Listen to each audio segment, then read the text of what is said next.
گرامی قدر، حضرت ابراہیم کی سیرت کے حوالے سے گزشتہ چند خطبات سے آپ کے سامنے ان کی سیرت سے اخذ کردہ بعض نہایت اہم پہلوؤں کو رکھ رہا ہوں۔ سیرت ابراہیم، اس کو اگر ہم صحیح معنوں میں یہ کہیں کہ ہم نے آپ کے سامنے اس کا صرف خلاصہ بیان کیا ہے تو یہی بات درست اور صائب ہے۔ حضرت ابراہیم کی سیرت اور زندگی پورے کا پورا میرے اور آپ کے لیے نمونہ ہے۔ نبی کریم صلی اللہ علیہ وسلم کے بعد کوئی ایسی ہستی نہیں کہ جن کی زندگی کو اللہ رب العزت نے آپ کے لیے قابل نمونہ، قابل تقلید قرار دیا ہو، اور یہ حضرت ابراہیم کی شان اور عظمت کے اوپر دلالت ہے۔ اسی طرح آپ درود پاک کا مطالعہ کیجئے۔ نبی محترم کے بعد اگر کسی پیغمبر پہ درود بھیجنے کا حکم ہوا تو ابراہیم پہ ہوا، اور خود نبی کریم صلی اللہ علیہ وسلم نے ارشاد فرمایا، میں اگر دنیا میں کسی کو خلیل چنتا تو ابو بکر کو چنتا، لیکن میرے رب نے مجھے خلیل بنا لیا ہے، اس لیے ابو بکر میرا دوست ہے، صدیق ہے، ساتھی ہے، خلیل نہیں ہے۔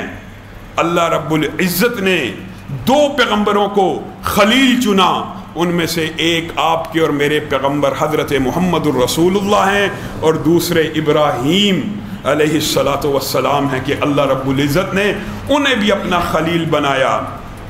حضرت ابراہیم کی شان و عظمت بے شمار ہے۔ حضرت ابراہیم کی سیرت کے اندر بہت سے پہلو پنہا ہیں۔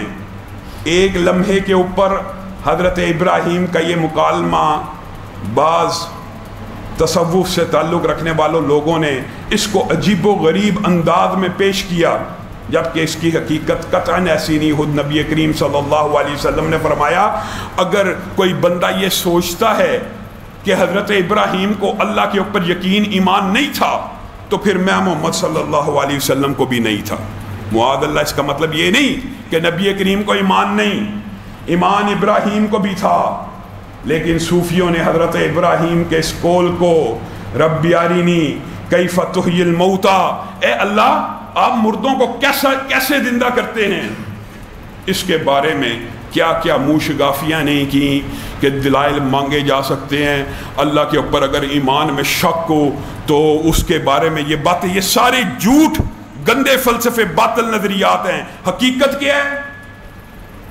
اللہ رب العزت نے کہا اولم تؤمن، ابراہیم آپ ایمان نہیں لائے؟ بلا، اللہ آپ پہ تو ایمان لے آیا، ولیکن لیطمئن قلبی، اللہ اطمینان قلب کے لیے میں صرف سمجھنا چاہتا ہوں کہ کیسے وہ مردے جو مٹی میں مل جائیں گے، جن کی ہڈیاں بھی بسیدہ ہو جائیں گی، پتہ نہیں ہڈی میں سے بھی کوئی چیز باقی رہ جائے گی کہ نہیں رہے گی، آپ جب ان کو کہیں گے کھڑے ہو جاؤ، وہ کیسے کھڑے ہوں گے؟ صرف یہ سمجھنا چاہتا ہوں۔ نعوذ باللہ، اس سے مراد یہ نہیں ہے کہ حضرت ابراہیم کو اللہ رب العزت کی صلاحیت، قدرت کے اوپر کوئی شک تھا، صرف دیکھنا چاہتے تھے۔ اور دیکھنے کے اندر یہ جو صوفیوں نے اشکالات ڈالے، اس کا کوئی تعلق نہیں، کیونکہ موسیٰ نے بھی بعین یہی بات کہی تھی، اللہ تعالیٰ میں آپ کو دیکھنا چاہتا ہوں۔ اس میں کیا ہے؟ ایک دل میں بات آئی، کہہ دی، پیغمبر ہے، رسول ہے، اللہ سے ایک مطالبہ کر دیا، سمجھنے کے لیے محبت کے اندر کیا۔ اور حضرت موسیٰ کا جو مطالبہ ہے اس کو بھی اللہ تعالیٰ نے کہا اس دنیا میں تو مجھے نہیں دیکھ سکتا، ہاں اس پہاڑ کو دیکھ۔ اگر وہ اپنی جگہ پہ کھڑا رہا، عرب تجلیات میں سے ایک تجلی پھینکی، پہاڑ ریزہ ریزہ ہو گیا، حضرت موسیٰ بے ہوش ہو گئے۔ اسی طرح حضرت ابراہیم کا یہ جو مطالبہ ہے یہ عادی ہے، یہ عمومی ہے، اس کے اندر انکار ایمان موجود ہی نہیں۔ انہوں نے اس سے مراد نعوذ باللہ انبیاء کے انکار ایمان لیا، وہ خطا کے اوپر ہیں، وہ غلطی کے اوپر ہیں۔ نبی کریم صلی اللہ علیہ وسلم نے خود کہا اگر ابراہیم مومن نہیں تو پھر سمجھو میں محمد صلی اللہ علیہ وسلم بھی مومن نہیں۔ یہ کیسی بات کرتے ہو کہ ابراہیم نے کیا شک کی وجہ سے کہا تھا؟ نہیں، ولیکن لیطمئن قلبی، اللہ اطمینان قلب کے لیے دیکھنا چاہتا ہوں یہ معاملہ، یہ پروسیس ہے کیا۔ اور پھر اللہ رب العزت نے جب پروسیس سمجھایا تو کتنا عمدہ سمجھایا، فخذ اربعۃ من الطیر فصرہن۔ اللہ تعالیٰ نے حضرت ابراہیم کو یہ پروسیس اتنی عمدگی کے ساتھ سمجھایا، آپ کے اور میرے لیے قرآن پاک میں اس کا ذکر بھی کر دیا۔ کیا؟ ابراہیم 4 پرندے لے، ان کو اپنے آپ سے مانوس کر دے، کسی کا نام کچھ رکھ، جیسے ہم کوئی جانور پالتو رکھتے ہیں بلی وغیرہ، اس کا نام رکھ دیتے ہیں، پھر جب وہ نام پکارا جائے وہ دوڑتی بھی آ جاتی ہے۔ ان پرندوں کے نام رکھ، ان پرندوں کو اپنے آپ سے منوس کر لے، یہ مفہوماً آپ کے سامنے رکھ رہا ہوں، اور ان کا چارہ، ان کا دانہ ایسے ان کو اپنے ساتھ اتنا منوس کر لے کہ تو ان کو ایک آواز دے یہ تیری طرف دوڑتے چلے آئیں۔ ابراہیم نے بالکل ایسے ہی کیا۔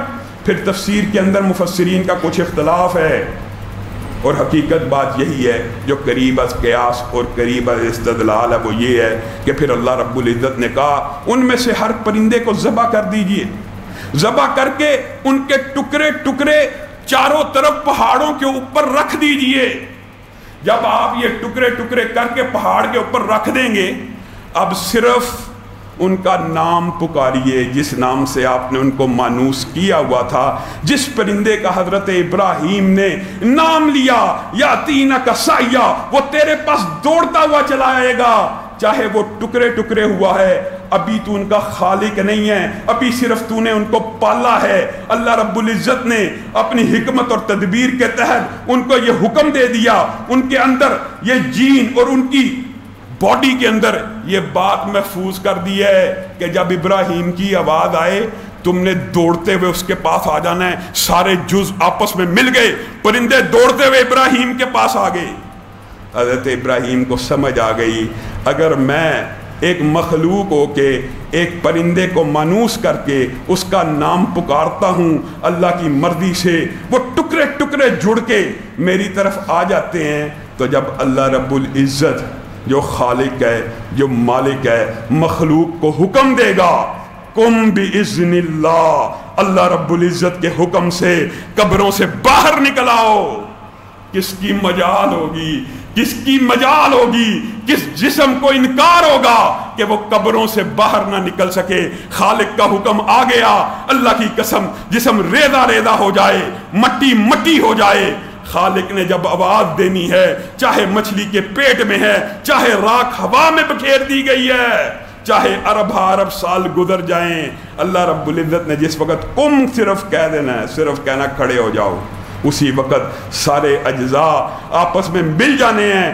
ایحسب الانسان ان لن نجمع عظاما، یہ بندے نے سوچا ہے میں ان کی ہڈیاں نہیں جوڑ سکتا، بلا قادرین علی ان نسوی بنانا۔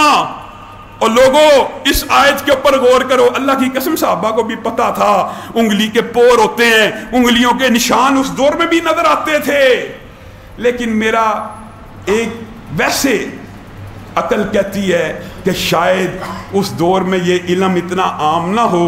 یہ تو پتہ ہے کہ انگلی کے اوپر پور ہیں، یہ تو پتہ ہے انگلی کے اوپر نشان ہیں، لیکن شاید اس وقت یہ علم نہ ہوتا ہو کہ ہر انگلی کے نشان دوسری انگلی سے مختلف ہوتے ہیں۔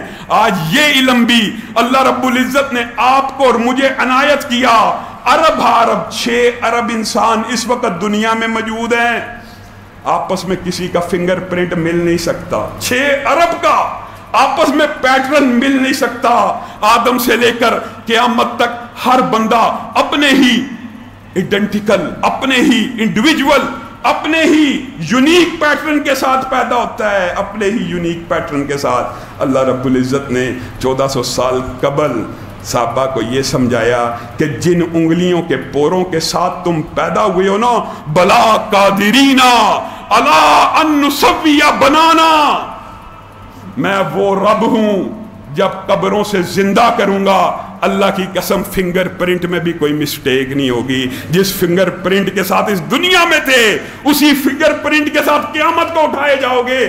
تم رب کے بارے میں یہ گمان کرتے ہو ہڈیاں نہیں جوڑ سکتا؟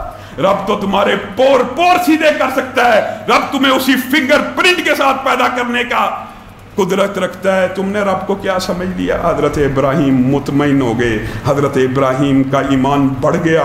یہ کتنی عجیب معجزہ، یہ بھی معجزات کے باب میں سے ہے۔ جیسے حضرت عیسیٰ کو یہ معجزہ ملا، حضرت ابراہیم کے ساتھ بھی یہ واقعہ ہوا ہے۔ پرندے مردہ تھے، کٹے ہوئے تھے، آواز لگائی، زندہ ہو کے دوڑتے ہوئے ان کے پاس چلے آئے۔